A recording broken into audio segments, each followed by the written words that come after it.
This is Sporting Life. Hello, welcome along. It's another midweek racing podcast brought to you by Timeform Sporting Life. This week, we're going to be previewing what's to come on Festival Trials Day at Cheltenham. So stay tuned for the team's thoughts and opinions on the good stuff this Saturday. And by team, I mean Ed Chamberlin, Graham Cunningham, David Johnson and Billy Nash. Now, when I saw a first draft of the running order for this show and was looking at phrases like, where now for an Ergamine?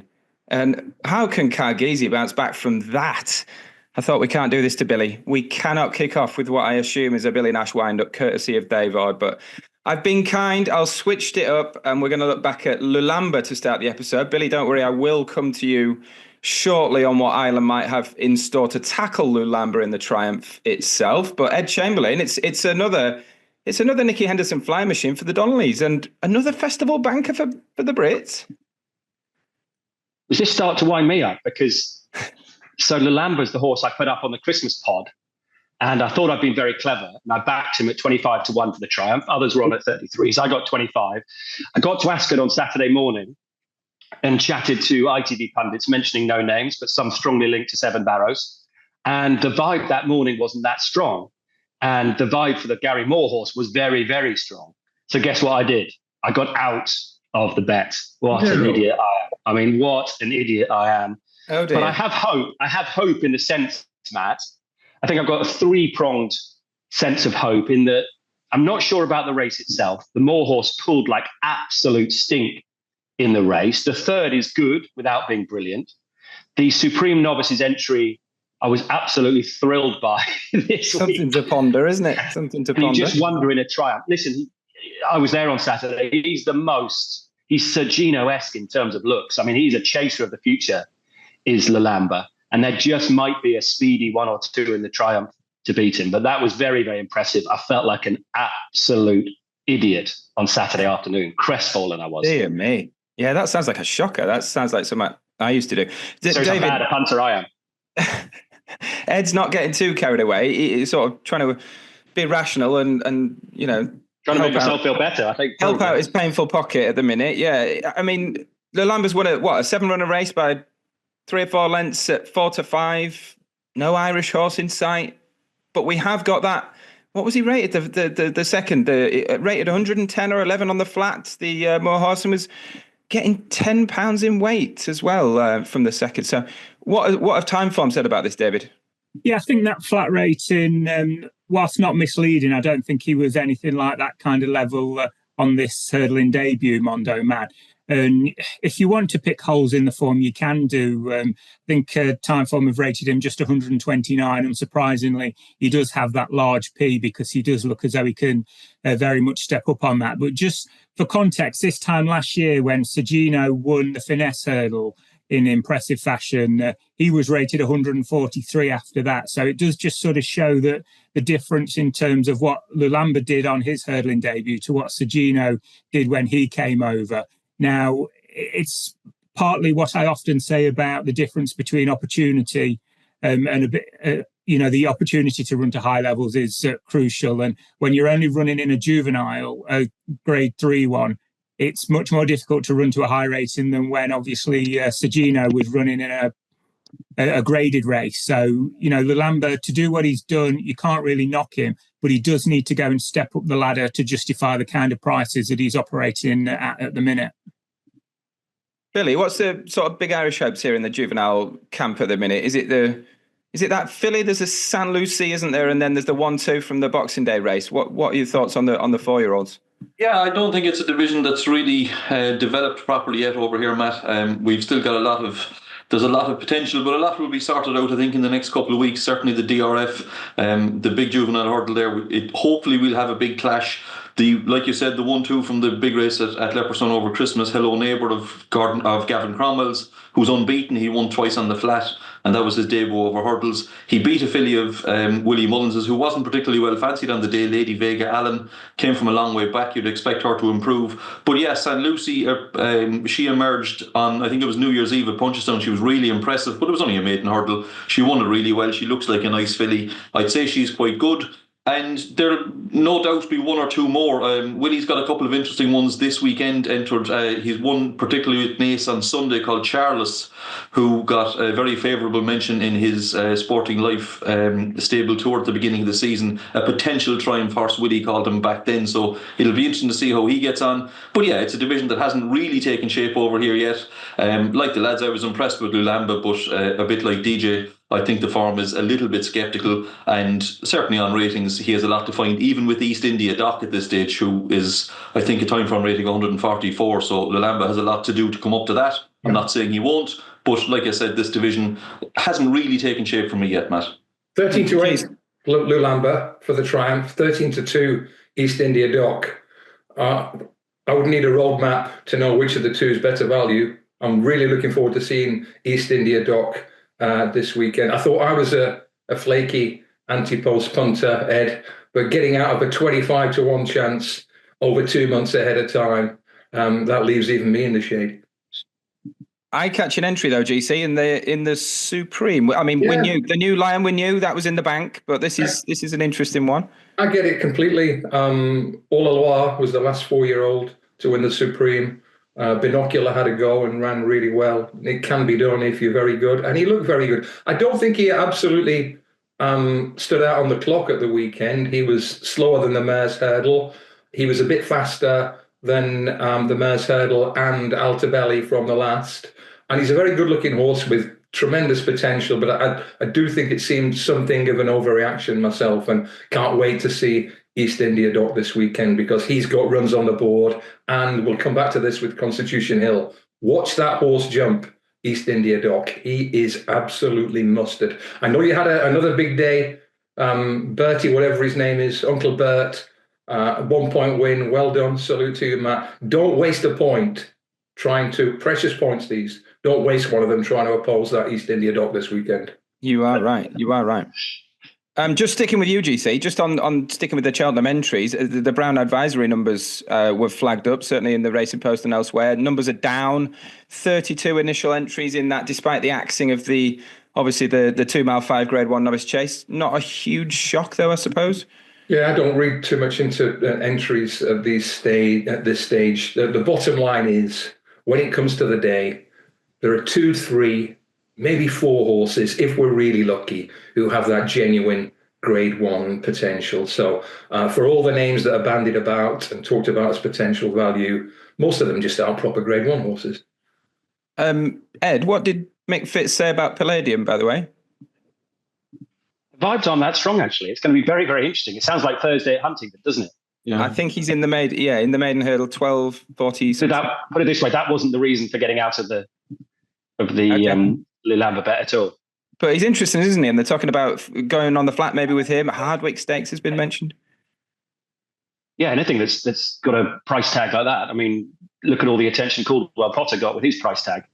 This thing was 1.4 million, but I don't think Thursday is going to be the end of the world for them. As you say, a flat campaign and a career as a stallion awaits as well. So I don't think it'll be panic stations if it doesn't go well on Thursday.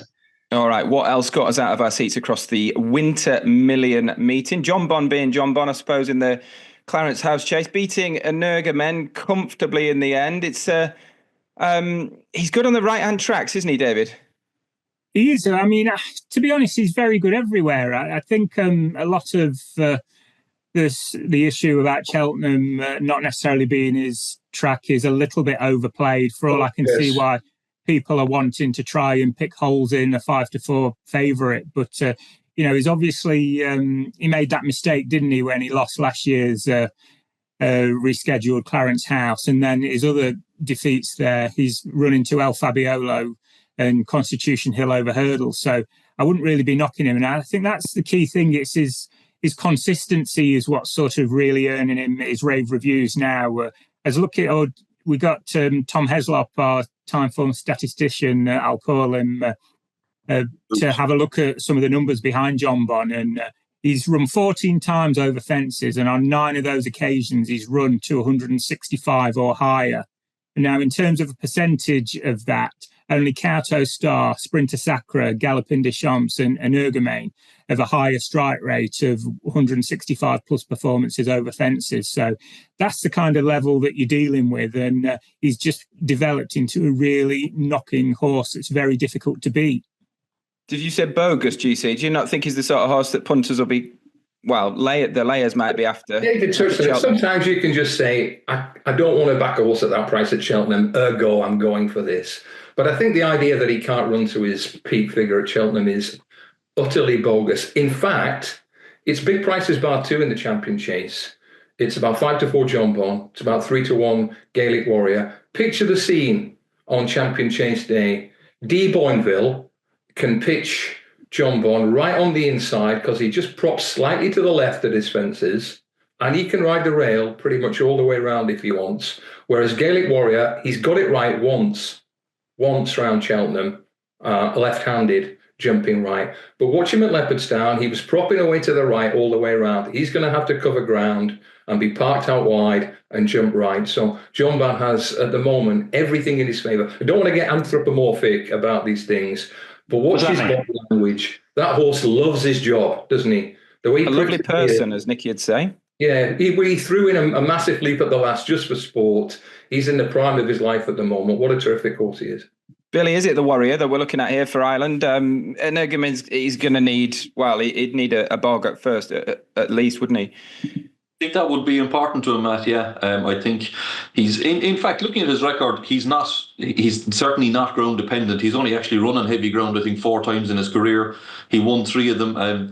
He got beaten in a bumper on heavy ground on his debut, so he doesn't have to have heavy ground. But I think at this stage of his career, if he has any chance of beating John Ban, he would need to turn into a bit of a slog at Cheltenham. I think the same probably applies to El Fabiolo. If he runs in a Champion Chase, the talk of him is probably the Ryanair. So Gaelic Warrior might be the one to beat him. But look, the Champion Chase is going to be a very different race to the Clarence House at the weekend. You're going to have horses like Potterly, Solness and Matata and a few more maybe found at 50. So there'll be a lot more pace on in the race. John Bon mightn't get things all his own way as he did at Ascot over the weekend. I'm not saying he won't win it because he is very much the horse to beat at the moment.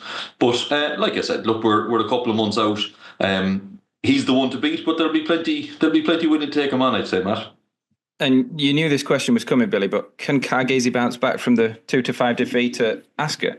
She can certainly bounce back, but how high is she going to go? Because if you look at it wasn't actually that bad a run on ratings, Matt. She's got a time form figure of 142, which is possibly slightly inflated, but she ran to, I think, 136 at the weekend, so she wasn't that far off her peak. Now, she looked to me like she probably blew up. She pulled quite hard early on. She was very much on her toes in the early stages, and she was beaten by a mare who was having her 5th run since October, so, a listed winner in her own right, a very useful mare, and she was hard fit. So yes, I think Cargesi will improve on that. But Patrick said in his piece with Dave Ord last week that she's as good as any mare around. I think that statement might need to be revisited, because certainly on the performance at the weekend, she's not. She will win good races, but she mightn't be just the very, very best looking. Over 2 or 2.5, Billy. Can she win over 2.5 at the festival, pulling like that? Yeah. I think looking at her, I think she will get 2.5. But she will need to learn to settle it. I thought looking at her at the weekend that a step up and trip would help, but like you said, she's going to need to help herself because she did pull too hard at the weekend. Matt, just on John Bon, for me, you look at those 3 defeats, and I hope people make a big fuss of that in the build-up to Cheltenham. Those 3 defeats were without Nico de Boinville. Yeah. And when you listen to Sir Anthony McCoy about how to ride this horse, if ever there was a horse suited to Sir Anthony, it's John Bon. Bit high in his mouth, make up his mind. Nico de Boinville around Cheltenham. That's the biggest factor for me. If Nico's riding him on Champion Chase Day, for me, 11 to 10 with Sky Bet, non-runner, no bet, that to me is a fair price. Yeah, it was James Bone, wasn't it, who had the forgettable day last year? That was in the rescheduled race. Yeah, you sat quiet on him, but you don't, that's no offence to him. Just Nico has done a brilliant job with him. No, fair play. Price anti-post, Ed? Sorry? Would you back him anti-post at that price? Non-runner, no bet, launched on Friday. Don't ask me. Can I have a quick word about this Cargesi situation? Mertz Hurdle obviously all depends on what happens with Brighter Days Ahead and possibly even Lossiemouth. More on her in a few minutes. But Kevin Blake, we always need to credit a competition. Straight to the point, Blake, I call him. Excellent piece on the Mares Hurdle and Brighter Days Ahead, and why Gordon Elliott and Jigginstown might probably stick to their guns and run her in the Mares Hurdle. He cited Apple's Jade, really good evidence. Billy can flesh that out about how she missed a couple of champion hurdles. And when she did, she was found out. But more importantly, the point I found very persuasive from Kevin was that Jigginstown don't have a right lot of potential bankers, really strong, 4-3-1 chances this time around. So they'll be really keen to maximize their chances of having a winner. And if Brighter Days Ahead and or Lossiemouth turn up for the Mares Hurdle, then it doesn't matter about Cargesi and company. They're probably not good enough, are they, to be that bad? And he underlined the fact as well that they'd had a winner, very importantly, had a winner at every festival since the last decade, was it at least? Not only that, but they revel in being so contrary as well, don't they? Yes. They would absolutely love to stick it and say, "Oh no, we're going to stick to the Mares Hurdle and we'll do what we want to do." Just think back to all the fuss that there was with Tiger Roll and that, and they just seem to thrive. Don't back down. But David, if they do it this time, the irony of it will be that they're probably putting a nail in the coffin of the Mares Hurdle as it is now, because if she runs in that, I'm sure they'll change it. Maybe, yeah. Now, Ed, before you dash off, I want your views on the Fleur de Lis, because that was fun to watch at Windsor on Sunday. I thought it was a fascinating race, to be honest. It was a case of job done. Protectorat really went out and stretched them and put them to the sword for Dan and Harry Skelton. And afterwards, Dan said that's kind of only half job done, because he's very much, he's bullish about defending the Ryanair Chase crown, isn't he? He is. And listen, the whole weekend was good fun is the best way to describe it, actually. I went on Friday to Windsor and I thought there'd be a bigger crowd. It was a lovely atmosphere, but there was only just over 2,000. I was shocked by the size of the crowd at Ascot on Saturday. I thought, that matchup might bring them through the gates, and there was just over 7,000, I think, at Ascot, and I'm not quite sure why. And then on Sunday, they were hoping for around 5, and they got just over 4. And I just think these festivals, and the DRF as well, at this time of year, it's blooming hard. Everyone's skint, aren't they? It's just a real challenge to get people through the gates. And the fact that Ascot had been abandoned over the last couple of years probably didn't help. But Sunday was a lovely feel at Windsor. It's a funny old track, though. It's like, they disappear down one side and then come straight back down the other. And it suited Protectorat down to the ground, going that way. Ahoy Senor, GC, I thought was slightly leaden-footed in his jumping. And Jello, the Venetia William horse, is a bit of a mystery. Just when you write them off, she then bangs in a couple of winners, but he was never at the races against Protectorat. And immediately afterwards, 10 and 12 for the Ryanair. Guaranteed runner, you don't know about Factor File and a couple of others in that race, is possibly, I don't know whether that's still around, but possibly a big price, because that was really good. But Cheltenham and Windsor, Matt, you couldn't ask for too big a contrast. Yeah, it was good stuff. David, you were a fan of Jello going into it. Would you give him another chance going right-handed? Possibly, yeah. I think Ed's hit on an interesting point with Jello. He was really well back, wasn't he? We were talking about him earlier in the week, thinking he was an interesting bet at 4-1 or so, and he's gone off at 5-4. But there's just something not 100% right, I think, with the yard, is there? Some of the big guns have been disappointing, and like he said, he did bounce back. Venetia did bounce back with a couple of winners earlier in this week, but there have been a few high-profile disappointments, and that might be a little bit of a concern looking ahead to this weekend with L'Imprese being such a short price. But I thought Jello basically had every chance. It wasn't like he was jumping massively out to his right or anything, was it? And but I think with regard to Protectorat, they've really hit on the right way to get to the best out of him, and it's just be as aggressive as you can without sort of obviously overdoing it pace-wise. But he just seemed to thrive on really being ridden aggressively and attacking his fences, and they just never looked like laying a glove on him, did they? So I think he's going to make a bold bid back in the Ryanair, and there's a grey dawning backer for that race. I'm sweating a little bit now on whether he'll even make it. It was a good weekend for Skelton, wasn't it, though, because he got a couple against the head when Cargese was turned over and Ergamine turned over, and then he banged in Protectorat and got other prize money as well. So Skelton very much in the box seat. Sorry, GC. Yeah, I know you have to go in a minute. I come out of that with last year's Fleur de Lis Chase winner was L'Empresse, and he's one of the star attractions at Cheltenham this weekend. If you haven't seen it, this recommends to everyone. Michael Andrews for the Jockey Club has produced a really lovely video feature on the story behind L'Empresse and his owner, Andy Edwards, and the long haul back from injury. It's beautifully shot, but it's one of those pieces that it really resonates with what owners go through and what they put into it, in time terms and emotionally, especially emotionally. So have a look at that. It's the type of thing that might fit, a section of it might fit really neatly. I would never dream of telling ITV what to do, but if I were to, I would say have a look at this because it really hit home with me. It's a smashing piece. Michael Anderson. I'll absolutely do that, GC. I love ideas like that. And owners so important and things like that. And Sarah Bradstock at the weekend again. That's your kind of ITV terrestrial TV story, isn't it? Yeah, Mr. Van Gogh. Put it on the poll, lads.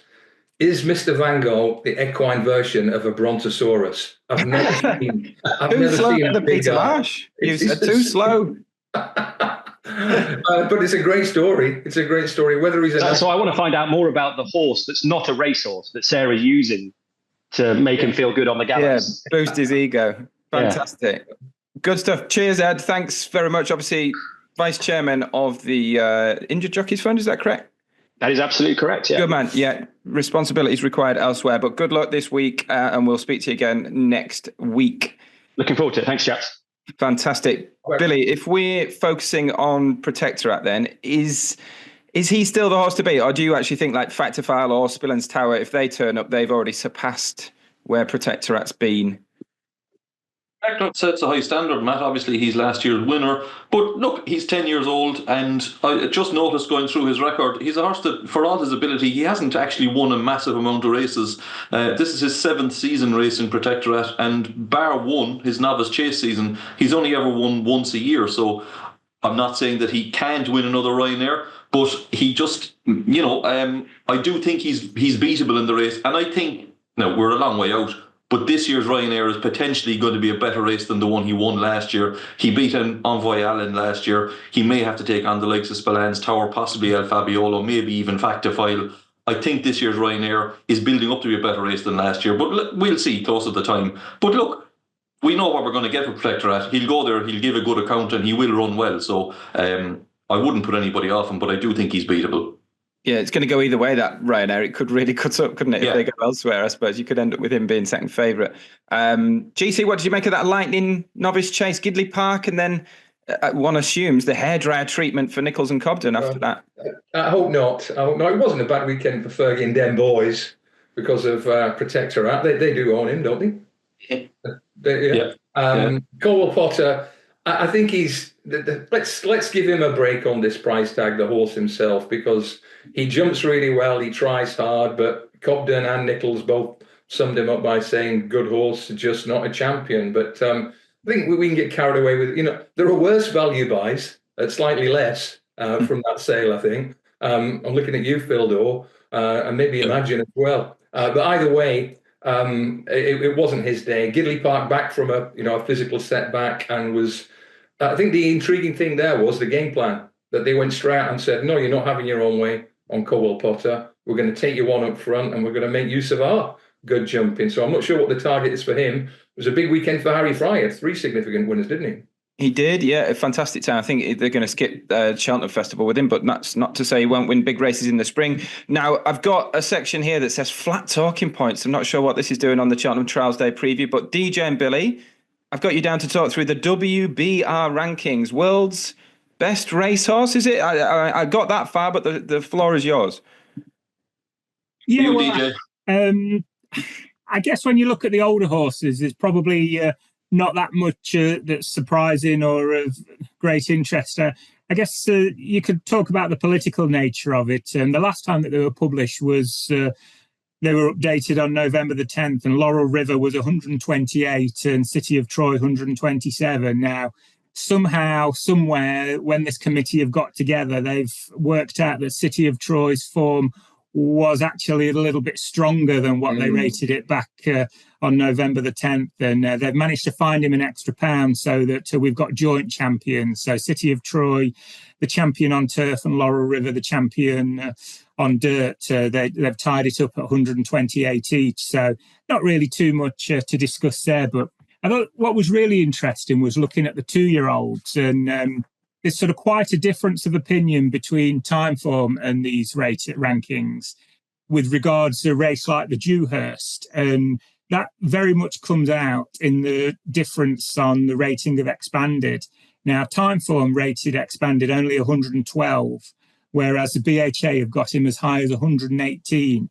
And basically, the reason that that's come about is that the BHA have taken the view that the Shadow of Light that won the middle part by 4 lengths was the same Shadow of Light that scrambled home in the Dewhurst, where he raced on the different part of the track to the second and third and had to work his way across there. So it's just, I just invite people to watch those 2 races themselves and decide whether it was the same Shadow of Light in both, or whether there were reasons why Shadow of Light might not have run to that same level in the Dewhurst. I mean, one of the interesting things is it says that the BHA have got the Lion in Winter and Expanded both on 118. Now, again, I'd invite you to watch that Dewhurst, then go back and watch the Lion in Winter and what he did in the Acomb. Look at the time of that race, the collateral form as it worked out after that. And are those 2 performances really worth ranking the same? So I thought that was the main take from the 2-year-olds was I think the BHA have overestimated that Dewhurst, to be honest. And can I come in on this? I think there is a story here among the older horses, and I think there's a strong scent of home cooking coming out of the International Handicappers' kitchen. Laurel River savaged a very plain Dubai World Cup field in March. Look at none of those horses that did anything afterwards. You had to give him a high rating, but I suspected they were desperate not to have him clear top. And David, you can touch on this. The Juddmonte International named the best race in the world. They've given City of Troy credit for a £3 beating over Calandigan. He didn't give that horse a £3 beating. They found an extra pound to make him joint top. Most people don't give a monkeys about this, but it is important. You could nudge City of Troy up 1, but in doing so, you had to nudge Calandigan up 1, and they didn't. So I think there was a smell of home cooking here. I thought they wanted City of Troy to join Laurel River at the top, and they found a pound from somewhere. Calandigan was not a £3 worse horse than City of Troy at York. No question about that. Timeform made it a £2 difference. Racing Post made it a £2 difference. BHA made it a £2 difference until it wasn't a £2 difference anymore. Dodgy. Billy's going to fight the Coolmore corner here, aren't you, Billy? Not really, Matt. I agree with the lads. I don't know where the extra rating on City of Troy has come, but I like them. I was a bit surprised to see Laurel River. You know, is he the world's best racehorse? I think that's very much open to debate. He was very good in Maidan, but Maidan form doesn't seem to transfer to other jurisdictions very often, Matt. So I would question his rating of 128, and I would agree with GC. I don't think they wanted him clear top rated. But it just strikes me, Matt, as 2024 was not a vintage year. If you have 128 Laurel River and City of Troy as the world's best racehorses, you've Via Sistina on 127 just in behind them. Now, she's a very good mare. We know that. She's won 5 Group 1s in Australia. But I just got the impression that these are a good but certainly not vintage bunch. I think you can widen the debate, can't you? It's like ratings, they are what they are. Let's not make them as though they're anything beyond just a measure of these horses at their best under a certain set of circumstances. And what we possibly should be doing is moving away from using a bare rating as to deciding on what makes a world's best racehorse, because there's so many things that go into what makes a really good racehorse, and it goes well beyond what they did once on their very best under circumstances that might well have ended up flattering them. It's a really good point. Body of work is important, and that leads on to 1 or 2 other points. Big weekend in Hong Kong last weekend, Voyage Bubble in the Stewards Cup.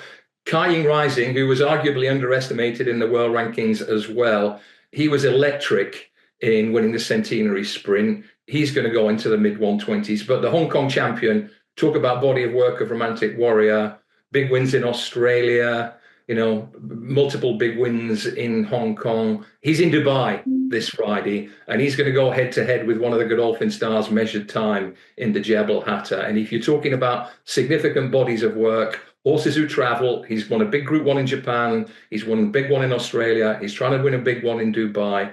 Those type of horses are genuine champions. GC, Kai Yung Rising, is he going to go? Is he going to do it anywhere other than Sha Tin? Is he potentially travelling? Yeah, the plan is already in place for him to run, I think, first time out next Hong Kong season, which is October, at Randwick in the Everest, which is a hugely valuable sprint. And if you haven't seen him, look him up. He is an electric, super exciting horse. David Hayes, Zach Purton. And Purton, over the next couple of hours, will try to break Douglas White's 1813 record. All-time winner record in Hong Kong. So heady times for Hong Kong racing at the moment. But that Romantic Warrior, I hope, Measured Time's a good horse at Meydan. And I think he'll give Romantic Warrior a proper workout. But he genuinely finds a way. And we've got one more flat line, this Midsummer Bonus, which I don't talk about. Key bullets here, GC. What are the key bullets? The key bullets is, I think it's an interesting idea. And I don't know who will be the main beneficiary, but I suspect this is one potential positive knock-on effect of the Whirlpool booty. There's a lot of Whirlpool money rushing into Goodwood, Ascot, York, etc. And York in particular are keen to show some enterprise with that, putting it into York prize money. But I suspect a fair chunk of that is going into this very significant bonus to try and get top Japanese, top American, top European, any Hong Kong horses, which is a tough job, but trying to get a couple of real A-listers to the big summer meetings in Britain. Yeah, York named the figure, didn't they? Which would be up to 250,000 for an international horse who's won at Royal Ascot or Goodwood to just appear in the Juddmonte International. Decent money. Let's roll on. We are going to talk Cheltenham Trials Day as billed. Now, I mean, it's a meeting that's produced loads of festival winners over the years. I think Ben Linfoot flagged up that it certainly every year that's been staged in the last decade has produced at least one Cheltenham festival winner. We've potentially lost him out. Everyone's been a little bit quiet on this, but we're hoping she's going to run, GC. There are two ways of looking at this, aren't there? Some people have been quite moved to praise Willie Mullins and Connections for bringing the likes of Ballyburn and Lossiemouth over to Kempton already this season. Others, they feel quite strongly that we shouldn't be thankful for, the odd good horse meeting the odd good horse along the way to the festival. What do you say on this subject? Well, I agree with the latter point. We need the good horses to clash. I do suspect, reading the quotes, that it's Buckley's, if he's not driving the Constitution Hill bus, he's certainly nudging into that seat, isn't he? I think it's more a Buckley project. And why not? Greatness has to test itself more than once or twice a year, whatever type of sport you're in. So it's really good news that the former champion is running. It would be even better news if Lossiemouth comes over. Has she a chance of reversing that form? Well, she has a chance, of course. And I think one thing in her favour this weekend is on the new course, this weekend, aren't they? And that is there's only one hurdle in the last minute and a bit of galloping. It's a galloping test from 2 out, and I think that might help her. But Constitution Hill is going to be an extremely short price, and the main headline of the week in some ways is that he's actually running, and it's not December or March. And rain in the forecast, Billy, that's also in her favour. Let's assume she's coming. And wind. And wind, yeah, indeed. If she comes, Matt, no, I think there's a good chance we'll see Lossiemouth at Cheltenham on Saturday, but will it be Willie Mullins as Lossiemouth or Polly Gundry's? We have the rare chance to get two Lossiemouths on the one card. Look, carnage. Absolutely. For the sake of the race, I hope she runs, Matt, because let's face it, if she doesn't turn up, it's going to be an absolute parade for Constitution Hill. So I hope she runs. Has she a chance she certainly has a chance of getting closer to him than she did at Kempton. I'm of the opinion that we didn't see the best of Lossiemouth in the Christmas hurdle. Now, there's also a case to be made that we probably didn't see the best of Constitution Hill either, because it was his first run for 12 months. So he's entitled to come on for it. I'd expect her to come on for it. If she runs, and I'm not convinced she will, I think she'll certainly get closer to him. Could I see him beating her, or could I see her beating a peak Constitution Hill? Probably not, is the answer to that question. But look, Lossiemouth is also in the Irish Champion Hurdle the week later, so Willie Mullins has options. I think this was undoubtedly the plan for her, but I don't think he expected Constitution Hill to appear in the entries in this race, Definitely not. But we're all in the betting shop this Saturday afternoon, writing out, 20 quid win Lossiemouth, and then if she gets beat by Constitution Hill, we're waiting on the second. You just scribble the time, don't you? Scribble the time very... Just don't put a time on. David, either way, this is looking not embarrassing, but this isn't a great advert, is it? We've got a couple of horses here that are probably going to run at the Newbury in the William Hill former Betfair Hurdle. Another couple that are rated in 125 Spirits Bay. We're going to get 2 or 3 runners, aren't we? Yeah, it is a concern, isn't it? And just looking at the BHA ratings of the horses involved, you've got Constitution Hill 175, Lossiemouth 160, and then it's down to 146 Brentford Hope. Like, where are those horses, that are in that stone bracket between them? And there aren't that many. I mean, you can understand the horse that finished third, whose name escapes me, behind Burdett Constitution and Burdett Road.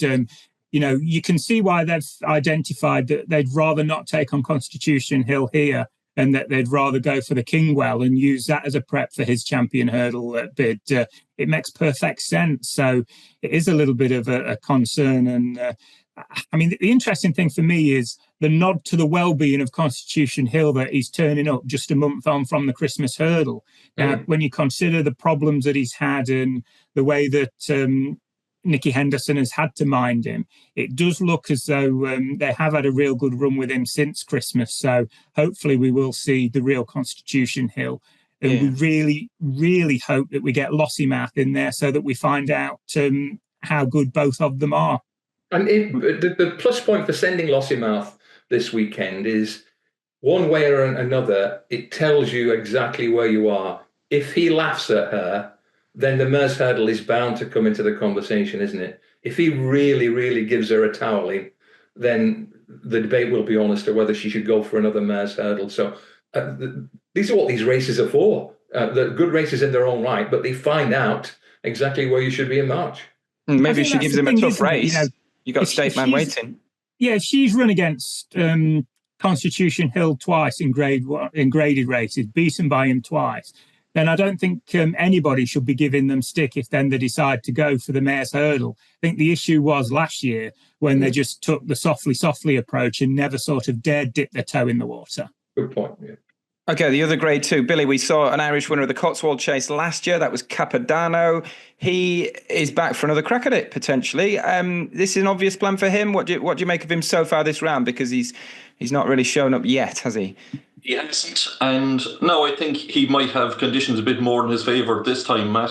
He ran at Tramore last time. Ground was probably too soft for him. But look, he's a 9-year-old. He didn't do much after winning this race last year. And to be honest, he only ran to a mark in the mid-150s to win this last year. It probably wasn't a great renewal. And I'd be surprised if he was good enough to win it this year. If the horses that are in it turn up, Long Press in particular, if Long Press turns up, I couldn't see Capodanno beating him.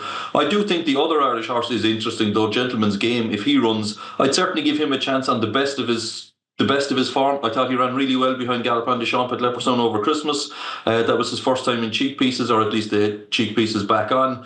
And yeah, I could see him running well. Now, he is a bit of an in and out character, but if he brings his A game, this is the kind of race, this is his level, and I'd expect him to run well. I'd give him more of a chance than Capodanno this week, who, to be honest, I think is just struggling for form a little bit at the moment, and I'd be, watching brief with him. But if the ground doesn't, if the rain doesn't come, if it's not particularly soft, I think Gentleman's Game would be a big player here. And don't forget, Capodanno, when he won this race last year, he was getting the weight from the three who chased him home. This time he has the £6 penalty for having won last year's race. Yes, and that was going to be my next point. In receipt of weight this time, GC, we have what is essentially the form horse in Lompresse, who we've already spoken about. We're all fans of him, aren't we? Yeah, yes, and we know he's good at Cheltenham. He beat the cement-footed Ahoy Senor in the RSA Chase, whatever it was called, a couple of years ago. He's had major injury issues, but his heart's still in the right place. He showed that at Windsor, not at Windsor, at Lingfield when he won the Fleur de Lis last year, and for a long way in this year's King George. So I think he sets the bar pretty high this weekend, L'Homme Pressé. It's a really good test of whether he's still capable of, taking hard races one after the other.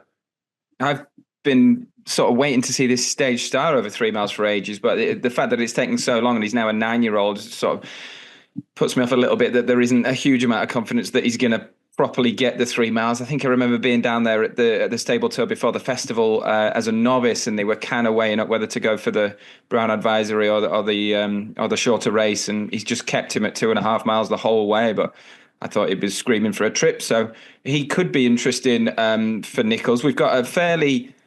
This is a ropey-looking cleave, isn't it? The race, it has thrown up stayers hurdle winners in the past. I don't know if you had a dig through this, David, but we've got Garlaw, who's potentially back hurdling for the first time in a long time. Yeah, you can sort of see what they're thinking there. He's probably going to struggle in the very best graded races, and might just be worth sort of trying to find out, or are they perhaps even holding his mark for review to the national? I know they talked about him as a national horse at one stage, didn't they? But yeah, this strong leader's a tricky one, isn't he? And I know he's not favourite, but he's a shortish price when you consider he's coming here off the back of having a breathing problem at Ascot, and I think he might have had a breathing operation since. I couldn't see any definite proof, but obviously we'll find out at the declarations with the card. But for a horse that at the moment reportedly doesn't have the stayers hurdle on his agenda because they're not convinced that he's fully effective on the track, he's just, there's a fair few negatives about him for a horse that he's trading at around 2-1, and obviously Crambo was the winner at Ascot. That track suits him really well, but he has a penalty. And you end up coming down and looking on Gowell Road and thinking he is going to run his race, and running his race just might be good enough if all the others don't. The concern with Crambo, GC, is that race, that long walk, it left a heck of a mark last year. And I think Fergal Brand's on record saying he maybe should have eased off him a little bit even more, because it seemed to leave a mark. It was a really big tussle with Paisley Park, wasn't it? And he had, he had another hard race again. Yeah, 3 mile hurdles are not my speciality subject. I'm just not very good at them. Long distance chases, likewise. I like speed, and although this is not a 3 mile race, Crambo is at least in really good form. So a good test of whether he can produce his Ascot form back at Cheltenham now. Another one back hurdling, Billy, Buddy One. He was kind of on my shortlist. The Gilligan horse. He tends to sort of show up at Cheltenham, doesn't he? I think he's second or third favourite already. I think he might go to Gordon, Matt. I think he's in the... Is he he's not going elsewhere? Going to Gordon on Thursday, perhaps, where he might meet Hidden Valley Lake and Asterion Forlange. Oh, good race, the Galmoy hurdle. Galmoy, yeah. Interesting contest, and to be honest, I quite like Asterion Forlange in that race. I thought he ran okay at Leopardstown over Christmas. It was his first start. He's entitled to come on for it. Going back right-handed will suit him, and he's getting £5 off Hidden Valley Lake, which I think is going to be very significant. He could well get a soft lead at Gordon, and Gordon can be a front runner's track, so I'd be quite sweet on him there. I think he'll take a lot of beating. I know he's 11, but hasn't that many miles on the clock for an 11-year-old, and I think he might just do for Hidden Valley Lake, who had a very hard race in the long walk on his reappearance. So I think he'll take plenty of beating there, Matt. Billy Nash, Thyestes Chase Day tomorrow, 5 to 1 Yes. the field. What are you saying? Thyestes Chase Day, one of my favourite days racing in Ireland, GC. If you haven't been there, it's a cracking day to go racing. Fantastic card, always a brilliant atmosphere at Gordon. Really interesting handicap chase this year. It's wide open, as the market will tell you. Will Do was top on time form ratings, ran well in the Paddy Power. He has to have a chance again. He finished just behind Nick Rocket, who I think has a big chance for Willie Mullins. Although he's carrying 11.11, I think he went up £2 for the Paddy Power, and he was ridden by Sean Cleary Farrell that day, who took 7 off him. So, the handicapper has possibly It's going to be a big ask, but I would expect him to run well. You can make cases for plenty of others, the likes of Yaman, Shannon Royale. If the rain comes, I think he's a proper stayer, Shannon Royale. I think he needs a bit of a slog, but if I had to nail my colours to the mast and go for one, I like the look of Glenn Gooley of Willie Mullins's. Ran a cracker in the race last year, finished second. He's only a pound higher this time around. If you look at his form figures since last year's Thyestes, they're not very inspiring, but he ran in the plate at Cheltenham over 2.5, where he made the running. He was too free, didn't quite get home. He ran in the National, where he made the running for a long way, but he doesn't stay that trip, and then probably hadn't recovered from that when he ran in the Pat Taff at Punchestown. He was pulled up. I thought he ran a really nice race in the Tim Duggan at Limerick on his reappearance. He finished 5th or 6th, but he wasn't given a hard race. Like I said, he's only a pound higher than the mark he finished second off in this last year, and he's got Sean Cleary-Farrell taking £7 off him on this occasion. He's about 10 or 12 to 1 in the market. I think he's a good each way bet. I think he'll certainly give you a good run for your money. Glenn Gooley. I've just noted it down. Tell you what, that was some analysis for saying the Thyestes wasn't on the running order. Hats off to Billy Nash for that. That has popped up beautifully. Well delivered. Well delivered. But it's not the biggest handicap of the week because, as we know, on Saturday, the race that stops an office, the Timeform Novices Handicap Chase, and it looks a pretty good one, doesn't it? It does, yeah. Even despite the fact that we've got a couple of entries that aren't going to be able to turn up because they weren't eligible for the race. But this Jaguar looks pretty interesting, doesn't it? For Oliver Greenall and Josh Guerrero, obviously Iroko connections, looks really progressive. Had a little bit of an issue at Uttoxeter last time, would have finished a lot closer if he hadn't have made a late mistake. Wouldn't be at all surprised to see him get back to winning ways here. Yeah, but have a look at his stablemate as well. I don't know whether G&G, Greenall and Guerrero will run both, but this Billy, the real big red, I think the top and second top on Timeform. These Jaguar has, I'm not saying he's Mr. Van Gogh style Brontosaurus, but he has Bronto type tendencies, and he's not slow, but he's big and gangly. And he made a bad mistake when about to finish second at Uttoxeter, but his banger form when he set the seal on it on a tidy handicap really well. It's worked out nicely, that form. But so has Billy, the real big Reds Exeter form. And there's a big, big gap in their prices. I think one's 2 to 1, the other's about 10 to 1. So I think one way or another, it's a big day for that yard because it looks like Iroko, Stable Star, is going to run in the big handicap chase, the Premier Handicap Chase on the same card. Yeah. Keep an eye on that Billy, the real big red. He's a bit like an old man pipe type horse. Not very big, not very substantial, but he goes off on the front end and races with loads of enthusiasm. He started on a good mark by the looks of things, and he is one that he can run after the 2 runs over fences because he's won them both. Whereas Peak Rock fell first time out. That really annoys me. That not only do they. How this sort of gets through, how they're able to enter. But that's annoyed me that Paul Nicholls is going to not have a runner in this race, that he's won the last twice. That's going to frustrate him, surely. That's an error. There's going to be a few old-fashioned looks in the office there, aren't there? Someone's going to be getting, I think, a bit of a volley for that. Well, they'll need to find another race for him, won't they? Because in the Waterside, he does look promising. He won so well first time out at Newbury. I know he made that bad mistake, but then for him to come back on the bridle after the last, and Cobden nursed him home at 15 to 8 or whatever he was, first time out of the fences. He's impressive. They're going to need to find, presumably, he'll need another race. And I don't know, is it 3 as well for the Festival Novice Handicap? Is it 4? This race has a very strong record about producing festival winners, going back years and years and years ago. It did.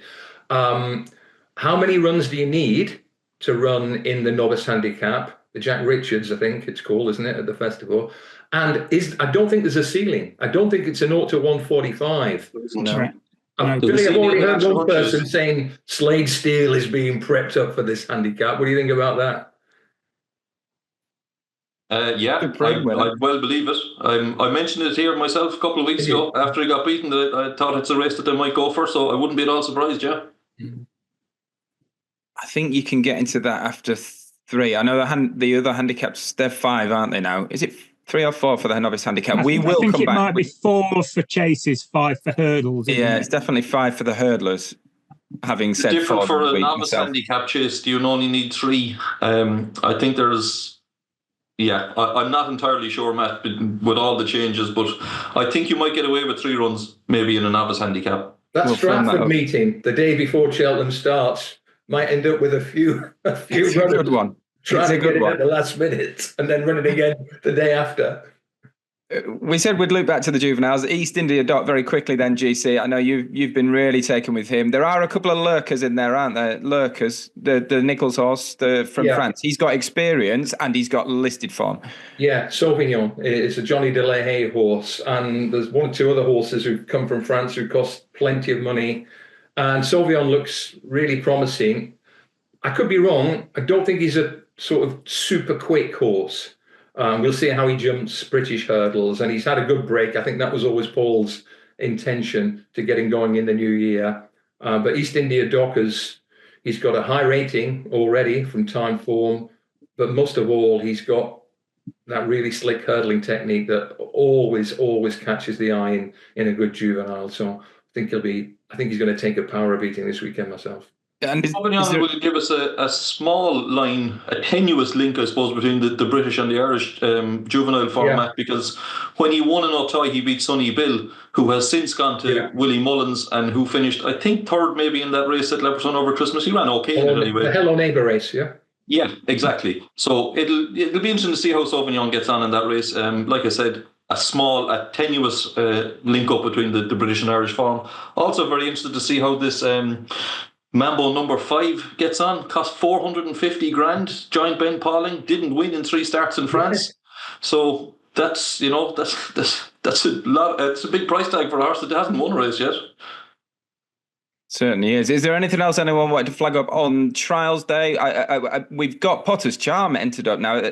I was under the impression they were going straight to the festival.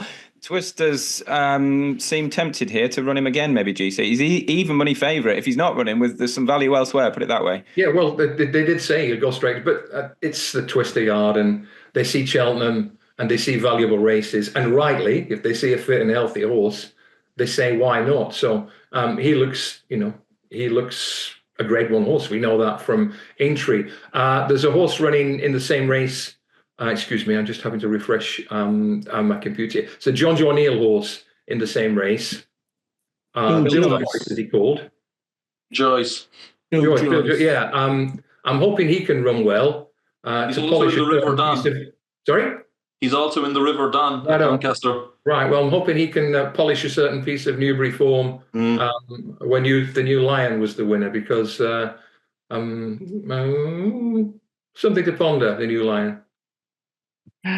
Yeah, absolutely. No, that's good stuff. Billy, can I ask you one quick thing? This thing, DRF's going to be vital, obviously, but what's your overriding impression or feeling about the depth of the Mullins Challenge this time? There are all sorts of horses who are still highly unexposed, but they really need to put their hands up in the next 2 weeks, don't they? They really do. Yeah, I totally agree with you. I think there's loads of potential bubbling under the surface, but we're very much in the dark as to who his best horses are. Like, if you asked me for a Willie Mullins banker at the festival, no, I'm not sure I could give you one, with the possible exception of Galopin des Champs in the Gold Cup, who's a horse we know loads about. But yeah, his novices, he's after winning something like 5 or 6 maiden hurdles in the last couple of weeks. All of those horses are potential Cheltenham horses. But like you said, there's nothing really stand out at the moment. So, yeah, the next couple of weeks will be vital. And with that in mind, we could see Anzadam again at the weekend. He'd be very interesting. He runs in the Limestone Lad at Naas. It's a race he really should win. If he has any champion hurdle aspirations, he'd want to be winning that and winning it well. Just on that subject, there's a couple of Mullins novices that haven't been seen. They haven't been entered in the DRF, and they're both owned by JP McManus. One was Irancy. Yes. Now, he won a maiden at Punchestown in November, and we've just not seen him since, so it's all gone a bit cold on him. But the other one was Kawabunga, which Patrick Mullins was quite keen on, and I think Fran Berry mentioned him as well. He was second to Kopek de Board in the maiden at Leopardstown on Boxing Day, and again, no DRF entry in that Grade 1. So he's it looks like he might have an entry at Fairy House, is it? There's a 2 mile maiden. I thought I saw his name in the... He's definitely entered somewhere over the weekend, Matt. It could well be Fairy House. Irancy, like you, I was very impressed with him, but Irancy finished 3rd in that race behind Firefox and Ballyburn last year, and he was off for maybe 12 months after it. So he's obviously quite fragile. The fact that he hasn't appeared in anything since would be a major cause of concern, I think, Matt. Haven't heard anything about him now, but that would be a worry for me that he's not. Doesn't seem to be entered up anywhere. I'm not generally a fan of non-runner no-bet. Sorry, GC. I'm generally not a fan of these non-runner no-bet times because most of the prices get squeezed so much. But these types of the horses that you're discussing are the ones that you possibly do want to start looking for and thinking, I could back non-runner no-bet for the festival, because the chances are they're only going to turn up for these Cheltenham races if they enhance the claims between now and then. And if they don't, you will get your money back. So some of these that you're discussing might be worth having a look at for the festival novices. Just to give you a bit of context about the Willie Mullins situation, I'm working on a written piece for a weekly piece that'll start next weekend on sportinglife.com about Cheltenham. Last year's DRF, you sort of feel this and you know it, but listen to this. There were 8 Grade 1s. Willie Mullins won them all. That's strikingly impressive, but you won't be shocked. There were 22 horses finished in the first 3. One of the races was a 1-runner, Factor File, Gaelic Warrior, only 1 finisher. So 22 horses in the Grade 1s finished in the first 3. Willie had 15 of them. 30 horses finished in the first 4. Willie had 20 of them. It was utter domination. So it's going to be fascinating to compare next week's DRF, which we'll talk about in great detail this time next week. Last year's DRF with how he compares this time around, because just from a field point of view, just doesn't feel the same, lads, does it? Although I think one of the interesting points on that is not everything went to script by any means. Ilete Tomp turning over shorter price stable mates. We've seen other horses at the meeting, that get turned over. So I don't think it's a bore fest, snore fest, that it's just everything goes as you would expect according to the market. So let's tune in and see what does happen. Yeah, the DRF preview is to come next week. That's all we've got time for this week. Thanks for listening, everybody. Thanks to Graham, to Billy, David, and obviously to Ed for checking in for the first 20 minutes or so. We'll be back next week as well, obviously wrapping up what happened on Cheltenham. Does it get full fee for the 20 minutes? Yeah, full fee for Ed. Yeah, because it was a charity. Yeah, because it's a charity commitment he's gone to. Yeah, so hopefully everything's good with him at the Injured Jockeys Fund today. Thanks again to Ed. We'll see you next week. Thanks again. Download the Sporting Life app for the best racing coverage, including live racing blogs, fast results, stable tours, trainer and jockey interviews, expert opinion, and tips.